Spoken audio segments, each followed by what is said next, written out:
SPI Logistics, daring to be great. Welcome into another episode of Everything is Logistics, a podcast for the thinkers in freight. I'm your host, Blythe Brumleve, and we are once again live on location in Vancouver, British Columbia, Canada. I said the city name that right, and country is very challenging. It is challenging. Especially the thermostat going from Celsius to Fahrenheit. It's I challenging know. for People are like, Americans. it's 9 degrees. And I'm like, oh gosh, I don't have a coat. I have the same exact reaction. So we are actually joined with Steve Burroughs. He is your business owner for SPI Logistics. That's correct. Do you have an official business name, or are you a freight agent for SPI? We're freight agents. They call us Team Burroughs. Nice. And we're from Southwest Florida. And we were talking before we hit record. You have 9 children. We have 9 children and 5 grandchildren. And several of them work for your company. 4 of our children and one of our daughter-in-law works for us, yes. And so it's a complete family affair. We only have family work for us. That's incredible. So how do you navigate the challenges of working with family? Because most people, even the interview that we had before this, said never work with family. So how do you, It's combat difficult. that? It's difficult. You learn a lot of humbling lessons along the way. My wife and I first started working together, and we survived those first 2 years without killing each other or divorcing each other. And then we brought our oldest daughter on, and 6 months after that, we brought our oldest son on, and then it just progressed from there. Then our daughter-in-law joined us a couple of years later, and then finally our 5th child, who is a daughter, and then our 6th child has joined us. I guess everybody looks at it, all our children look at it, and they're excited about the opportunity to join the family business, and we love that. We love that. We love sharing this business with our family, and it does bring its own unique challenges because I'm a little headstrong, and I've had to learn to calmly traverse the waters, and don't always do a good job of that, but we try. And we always have to remember, and we've actually had meetings where I would stop everything and shut the phones off and say, guys, we love each other. We're family, and the business will not come ahead of the family, because the minute that it does, I'll shut the business down. And so it's worked for us. I know it won't work for a lot of people, but we each have our own unique roles in the company, and we've been very successful. So give folks, I guess, a little bit of an understanding. How long have you been in business? How did you get into freight? What's your freight backstory? My backstory is that I learned to drive a stick shift when I was 14 years old in a 76 cab over Peterbilt. I grew up in North Alabama, and if you didn't know how to move a truck, you couldn't work unless you worked in the coal mines, and I was too young to do that. So I was shagging trailers when I was 14, 15 years old, and I have a degree in industrial management and with an emphasis in logistics. I'm one of those kind of odd birds. I've worked on every side of the fence. I have a CDL. We own trucks. We've dispatched trucks. I've been a corporate manager, a corporate director of transportation for a steel company. I've had 200 drivers working for me. I've owned 3 trucks and had 17 leased on to me. So I've sat on every side of the fence. I've had broker agents calling on me, and now I call on them. And so I think it gives us a unique perspective. At my position when I was with the steel company, I had the opportunity I had an unlimited budget in the transportation department. So I sent myself to every single school I could find. Oh, wow. And became an expert in the CSA scores and in inspections. And I actually am a level 2 accident investigator. And everything I could get a certificate for and learn, I did. So it really makes it unique for us to be in this industry, because I just came from a session where people were asking questions about sales. I could answer a lot of those questions because I was on that side I was the guy they were trying to find. And so I've always been in the business, and we bought our own truck. I was working for another steel company, and in 2000, I believe it was, and we couldn't find trucks. So we decided to buy one, and we bought a truck, and then we bought another truck. And then I left that business, and we started just running trucks and built our business up, and we're doing very well. And then 2008 came along, and the bottom dropped out of the trucking industry, and overnight our business was gone. So I went to work for the steel company, and I was with the steel company for about a year, and same situation came along about 2010 or so. My boss came to, or 2009 maybe, my boss came to me and said, could your wife, Mary, maybe broker some freight for us, because we can't. And I said, that's a conflict of interest. And he said, I know that, but we need freight moved. I said, okay. And we started our business, and she started the business. And honestly, Blythe, we were in a position where we had just come through a really tough economic time, and money was not flowing, and the steel company paid me just enough to stay hungry. And she started the business, and the goal was $200 a week. $200 a week was life altering for us. And here we are some 14 years later, in the top 3 of the company that, SPI, and we've only been with SPI for going on 3 years. This is our 3rd year, and it has been a magnificent career, a magnificent business, and even more so now that we're with SPI. And so you started the freight brokerage business. When did you get to the point when you knew that you could probably be doing more? And so you started searching for maybe freight agent partnerships, or did you know about being a freight agent before you started your brokerage? We did, but we thought we needed to own trucks. We didn't trust brokers, and the brokerage business was like the Wild West, and you couldn't trust them. And we thought the same stereotypical things that some truckers do now. Oh, freight brokers are just going to have to screw you and take the majority of the money. And we knew that when we started the business in 2009, and 4 years later, I left the steel company and came home to join the freight brokerage because it had grown to a significant enough place where it was time where we had to build someone else's dream by keeping the job, or build our own dream by quitting and coming to the freight brokerage. But when we started our business, we knew that we were going to do so with integrity, and we were never going to lie, never, ever going to lie to our customer or to a carrier. And I always tell the customer, I will tell you the truth. Even if it hurts me, I will tell you the truth, but I never go to my customers with a problem that I don't have at least what I think might be an answer. And I never screw a driver. Never, ever. I never lie to a driver. If the pickup time is at 1 o'clock and 4 o'clock is the only appointment I can get, I'll tell him, you're going to wait. And there may or may not be detention. I've got some customers that won't pay detention at all. And I'm very honest and upfront, but I also pay my drivers very well. There are companies out there that they take big time advantage of the driver, and they get caught keeping a huge amount of margin. And I just don't believe in that, because those are the guys that are out there spending the night in the truck and buying fuel and buying tires and doing all those things. And we run a lot of loads, and our margins might not be as big as other agents, but we have guys that I can just give them a pickup number. They don't even need a rate con, because they know that once I get back to the office, I'll send a rate con, and the load may already be delivered before they even get their rate con. Oh, wow. Yeah. So we've just made that our practice. We do everything with integrity. I talk to my family a lot about care and honor, and that's just how we just have chosen to run our business. And it sounds like with your experience on all different levels of within the freight industry or moving freight, that it almost is a selling advantage to the drivers, to the carriers, to the customers that keep coming back, because when you empathize with what they're going through. I do. And then I'll have drivers that are maybe newish to us, and they'll try to lie, and that's not true. I've been out there. You know it, and I know it. So let's just skip this little lie here and let's go on to the real truth. And that's what we do. How do they react when you say something like that to them? They're Do like, they "Oh, immediately no." start telling? Oh yeah, the truth? they'll start trying to backpedal at first, and especially when it comes to repairs. Be like, "Oh, I blew an airbag, and it's going to be a 2-day repair," and I'm like, "Oh no, it's not going to be a 2-day repair. It's a 2-hour repair." I used to run 4 repair shops that were open 24 hours a day. I know what the repair takes, and if I don't know what the repair takes, my son-in-law's a diesel mechanic, and I'll call him and say, "Hey, what does this repair take?" And he'll tell me. He'll say, "Do you want what it actually takes, or do you want what the book says it takes?" So Why do you think that in a situation like that, for example, why would a driver lie about something like that? they wanted to go home, or they wanted to stop and see a girlfriend. They wanted to stop at the casino. And so they'll tell you these stories, and maybe they overslept. Gotcha. Okay. So it's almost like they're trying to cover their tracks, or They're maybe, trying to cover something that they've done, and that doesn't. And sometimes, things happen. Sure. And I know that. But when you try to lie your way out of it, I would much rather you just say, "Hey, man, I overslept," or "Hey, drove by a casino and just had to stop."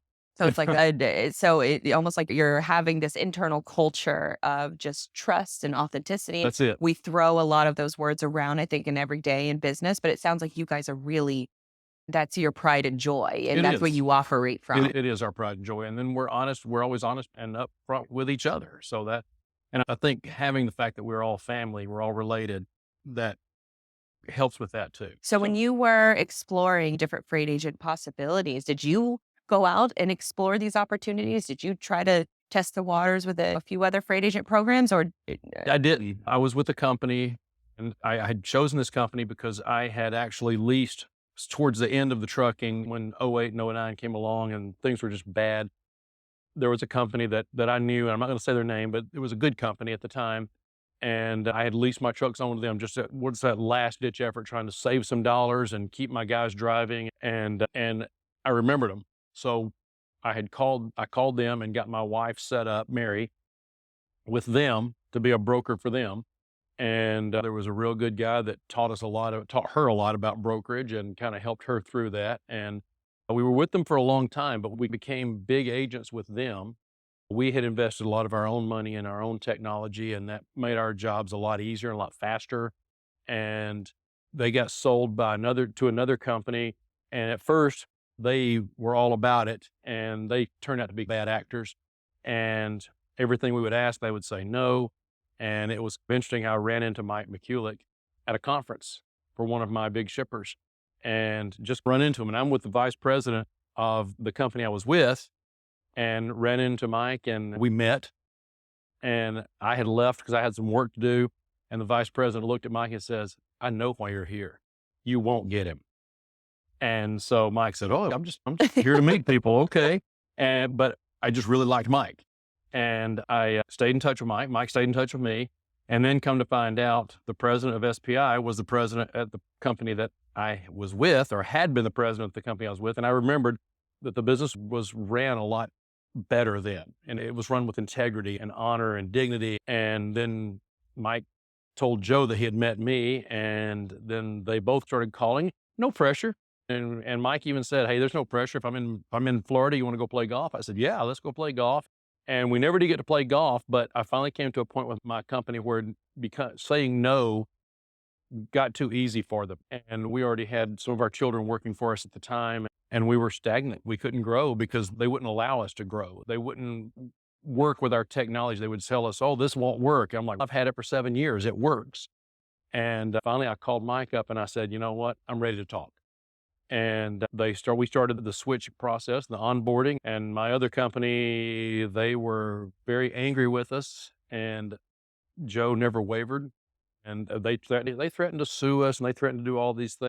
And the SPI's attorneys said, "Oh, they have no leg to stand on." And so Joe actually flew to Florida, he and his wife, and they spent 3.5 weeks in Florida helping us onboard. Wow. And walked us through and helped us. And it's just, and I never looked at another company. So the long answer to your short question is no, I never looked at another company.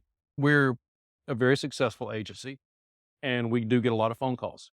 And a lot of people reach out to us on LinkedIn, and they "Hey, would you be interested in talking?" And I always say, "Hey, thank you for calling. Thanks for thinking about us, but we're very happy where we're at."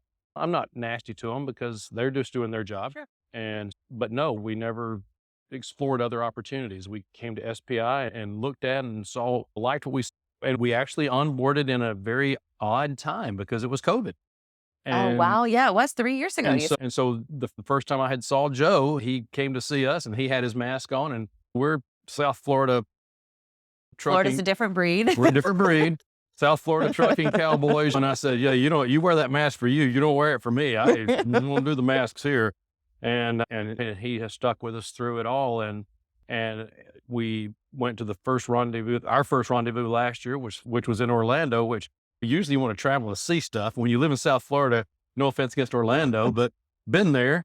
And Probably a million times you've been there. times, but it's been a great move for us. And I think that we found everything that we were looking for, and a lot of things we didn't know we were looking for in SPI. What were some of those things? Because you mentioned you had your own tech stack, and so you begin the onboarding process. Did you get to keep your tech, or did you find that it was beneficial to switch? We have kept our technology, but Joe and Mitch and Eze, they got together and they dovetailed our technology into us technology, and then they helped us tweak it and make ours better and faster. And so it has dovetailed in real nice. And with the new things that are coming out, our business has been at a place where we can't grow anymore. And because there are some areas of lack, and we have just learned this weekend that there are some things available to us that are going to allow us to grow again. And we're very excited about what they're doing. And they gave us these technologies. They didn't say no. They said, let's figure it out. I was about to say that it sounds like they want to work with you so much so that they're willing to make some custom software that fits within your processes that you already have. When we brought a big book of business that we have exploded since we came to SPI, but our business model is different than, I know that in one of your previous podcasts, you talked with Warren from Kansas City, a good friend of mine. His business model is different than mine. And I don't know how his business model works. SPI has tailored our needs into the program, and we'll ask for something and I'll say, hey, this will make our lives better. This will make our business faster. Okay, we'll make it happen. And they do. And so that has made all the difference in our business. So we've talked a little bit about the technology side of things, just from the integrity part of the business. What about the sales part of the business? You mentioned you're growing like crazy and you want to grow even more. Yes. How are you cold calling, cold emailing, or is it just based on referrals? We do most of our growth on referrals. We have found that to work better for us. And Mike, we're going to a conference here in a couple of weeks, and I'm bringing everyone because my big shipper has multiple locations, and each location handles their own business. And myself and Mary and Mike and Joe and Mark Funk from the company, the carrier procurement director, they're all going to meet us at this conference, and we are going to talk to all the players. And a lot of these people I've known for a long time, and they will refer us. They'll give us leads. They'll tell us, hey, go talk to that guy because his business will fit your model. And so we don't waste a lot of time. And as far as cold calling, we don't really cold call a lot. And I just mentioned, I just came out of the sales meeting here at the breakout session. And one of the things that I shared with the groom is the best way in my mind to procure new business is I will call the receiver. And I'll just say, I'll talk to the person, maybe the shipping manager on the floor, and I'll say, hey, I got a guy coming in and I'm desperately needing a reload. Can you help me? Can you reload this guy? And he'll say, I'm not really in charge of that, but hey, you can call Bob and tell Bob that I sent you. And I'll say, what's Bob's extension? And can you transfer me? Smart. And then he'll transfer me. And this is Bob speaking. Hey, Bob, Mark on the floor told me to give you a call. I got a guy coming in and he needs a reload. I don't really have anything, but I might have something tomorrow. Hey, I got a guy coming in tomorrow. Even if I don't, I've got my leg in now with Bob. And so that way I get around the gatekeeper, and that's where we've been. And we're very fortunate because we've been very successful in our business, and we've been so busy that I could have business that I don't go after because I would not fairly represent that business because we are so busy and we're so much at our capacity. I don't take business just because I can get it. If I can't service it correctly and properly, then I'm not going to take it. It's a good motto to have. Now, you mentioned a little bit about the technology that's coming down the pipeline. How do you think that technology is going to help you almost give extra hands to the people you already have? I think what it's going to do is it's going to weed out the bad actors and the double brokers and the triple brokers. And I'm not going to have to work as hard to do that. And so that's going to be a time saver. We've got situations where I've got some carriers that haul load after load for me to the point that we become friends. And now they can just go to the board.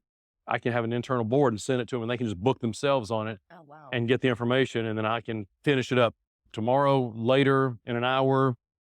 And I send a message, say, hey, Solly took this load, I'll get to you.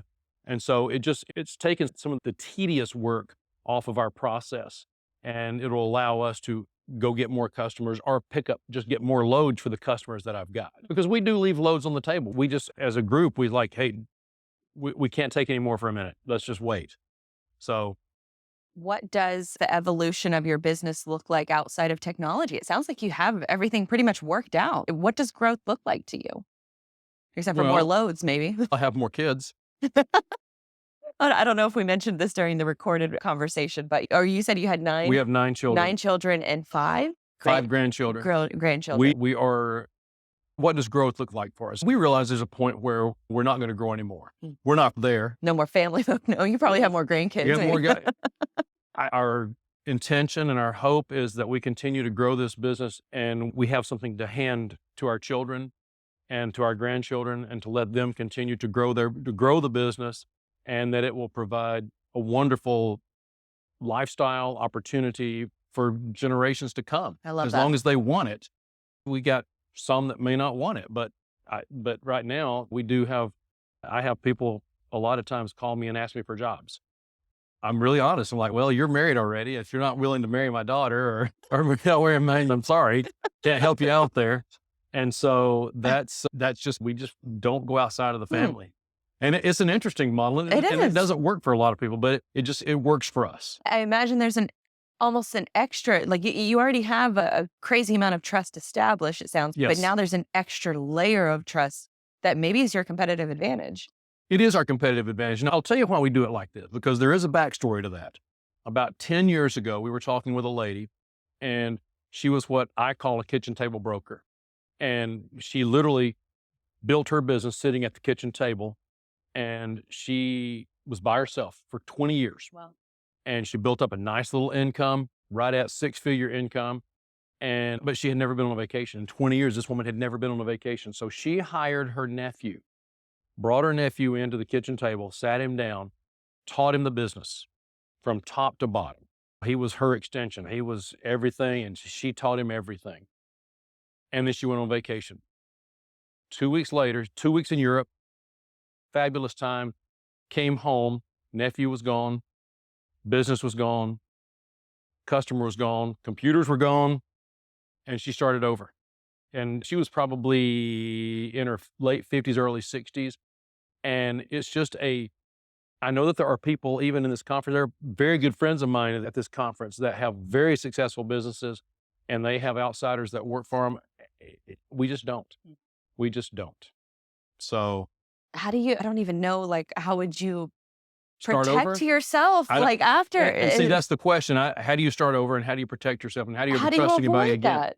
Yeah, and I don't know how you avoid that. Could we grow if we hired someone outside? Maybe. I don't know. But it's just something that it just doesn't interest us. So we enjoy doing this together too much. Honestly, it sounds like out of all of I've done a lot of these interviews, but it sounds like you really have it all figured out. Like, you've worked all aspects of the industry. Now you have a really great internal business structure. It's growing like crazy. Yeah. You have a great partner with SPI. Fabulous. And what else do you want out of life? A Harley Davidson. Custom boots. I don't know if y'all can see this on the video right now, but he has some very great looking boots, and they are Cayman, and they were custom made. Custom made, yes.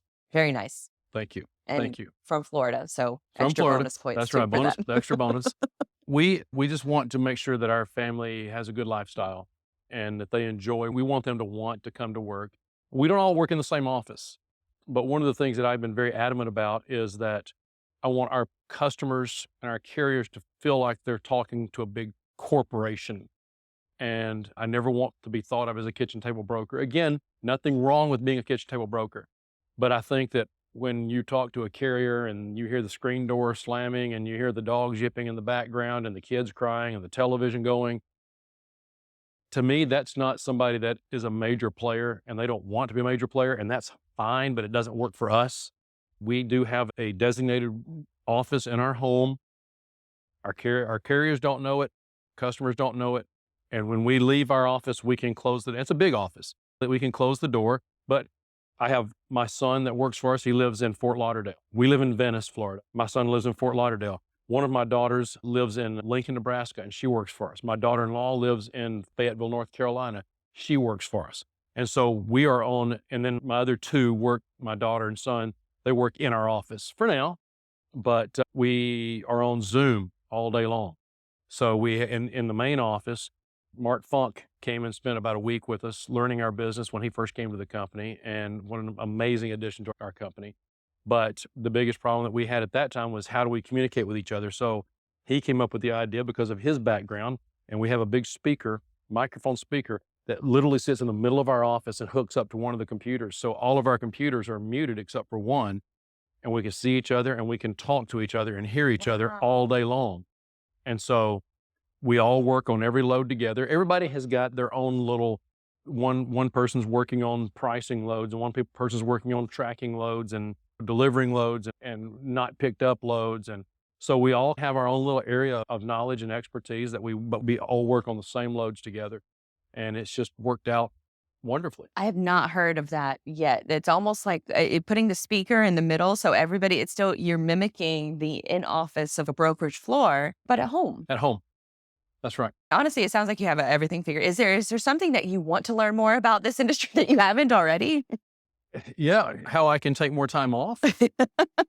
I'm 53 years old, and we're at a place where we are hoping to grow enough to where we're wanting to back away from the business just a little bit and let our in-laws, and I say in-laws, but she's our kid too, and let them, of course, step up and assume a little more responsibility and things like that, and kind of see where they can take it, because they're the young generation. I'm the Burt Reynolds, Smokey and the Bandit generation, and so I'm really looking forward. And you spoke today at our conference about branding and things, and that's something we have not really done a good job of. And I saw we were sitting in your meeting, and I picked up my phone and I'm texting, and I'm sorry that I was texting. I hope you didn't see me, No. but I was texting everybody. I'm like, do we need to hire someone to take care of our LinkedIn page?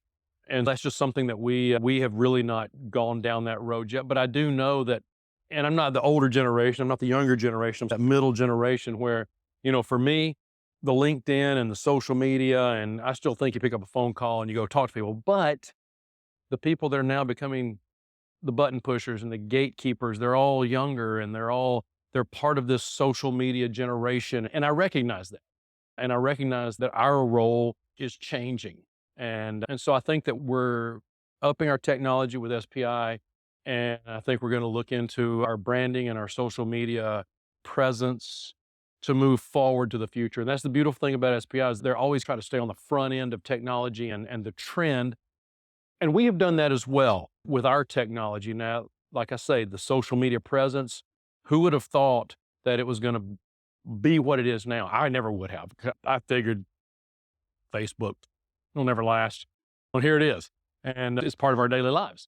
And of course, now I'll probably pick up my phone later and it'll say, why you question Facebook on Google? I'm like, whoa, that's scary.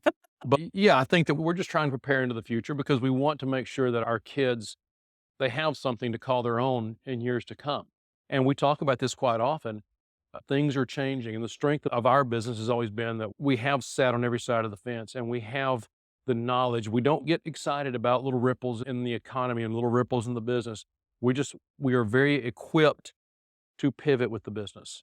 And we do that quite well. And it's something that we have always done quite well. And I know that SPI has got, right now, the market's a little depressed, and they throw that recession word around a lot. And yet SPI is outperforming a lot of much, much bigger carriers.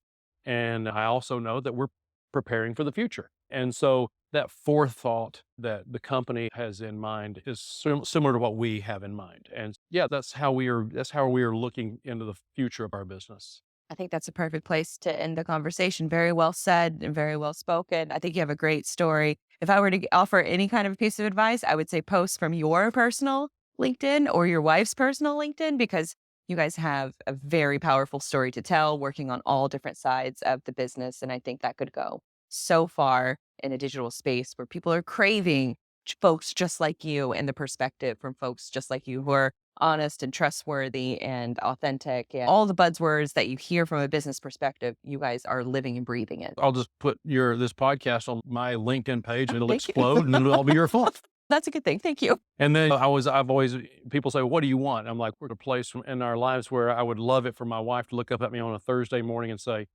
you know what, let's not work today. Let's go to Key West. I'll be like, hell yeah, let's go to Key West. That's the dream. I think that's everybody's working towards that dream. That's right. That's right. Steve, thank you so much. Thank you so much, Blythe. Lovely to meet you. Lovely to meet you as well. This is awesome.